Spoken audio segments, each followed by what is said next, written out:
আসসালামু আলাইকুম বন্ধুরা, আলহামদুলিল্লাহ বাসায় আছি। পয়লা বৈশাখের ছুটি। তো আসলে বাসায় থাকলে ভালো লাগে, একটু ঘুমাইতে পারি, রেস্ট নিতে পারি। আবার ভালো লাগে না, অফিসের জন্য কেমন লাগে। কারণ সারাটা দিন কিন্তু প্রত্যেকটা মুহূর্ত একদম ওইটা আমাদের সংসারের মতো, ফ্যামিলির মতো। ওইখানে আমার রিজিক, ওইখানে আমার কর্ম, আমরা সবাই একসাথে থাকি। সবার সুখ দুঃখে বিপদ আপদে কিন্তু আমরাই আগে আসি, তারপরে ফ্যামিলির মানুষ খাবার। দেখো আমার প্রিন্স এখনও ঘুমাইতেছে, বুঝছো ঘরের কী অবস্থা।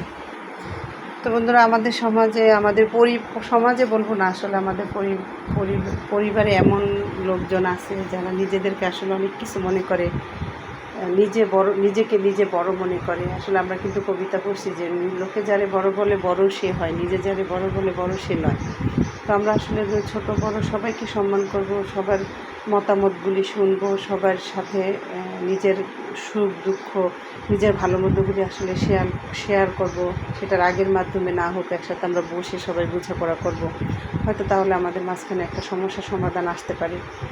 যেমন দেখো, এই যে মোহাম্মদপুরে যে ছেলেটা মারা গেছে, ছেলে বলবো না কি কিশোর গ্যাং নাকি, ওদের আসলে এই বয়সগুলিতে ওরা কত খারাপ কিছুর সাথে জড়িত হয়ে গেছে। হয়তো আমি ভাববো বা বলবো এটা আমাদের ফ্যামিলিরও দোষ হতে পারে। আমরা হয়তো বা তাদেরকে এভাবে গার্ড দিতে পারি নাই, তাদের পাশে থাকতে পারি নাই। তো তাদের এজন্য তাদের এই বয়সে এরকম অপমৃত্যু হইতেছে। তাদের কারণে আমাদের সমাজের অনেক ক্ষতি হইতেছে, আমাদের ফ্যামিলির, আমাদের পরিবার বলো, পরিজন বলো, তাদের উপর প্রভাব পড়তেছে, আমাদের ভবিষ্যতের বাচ্চাগুলির উপরে প্রভাব পড়তেছে।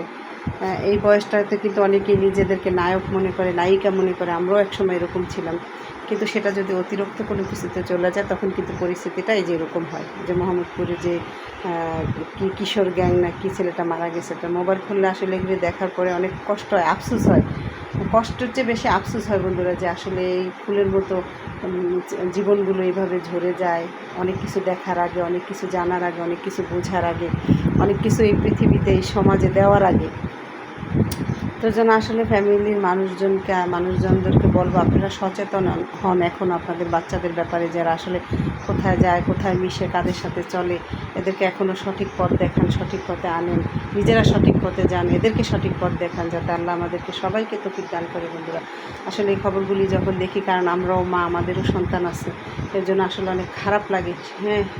হ্যাঁ, সে হোক খারাপ, কিন্তু তারও তো আমরা ভালো পথে আনতে পারতাম, ভালো কিছু তাকে দেখাইতে পারতাম। হয়তো আমাদেরও এটা ব্যর্থতা, শুধু তার ব্যর্থতা বললে হবে না, এটা আমাদেরও ব্যর্থতা আছে। তো আমরা আসলে সবসময়ের জন্য কোরআনের দেখানো পথগুলি অনুসরণ করবো, আল্লাহর পথে চলবো, নবীর পথে চলবো। আল্লাহ যেন আমাদের তৌফিক দান করে, ওইটাই হচ্ছে আমাদের সঠিক পথ বন্ধুরা। অবশ্যই পাশে থাকবা, লাইক দিবা, সাবস্ক্রাইব করে প্লিজ বন্ধুরা। আসসালামু আলাইকুম।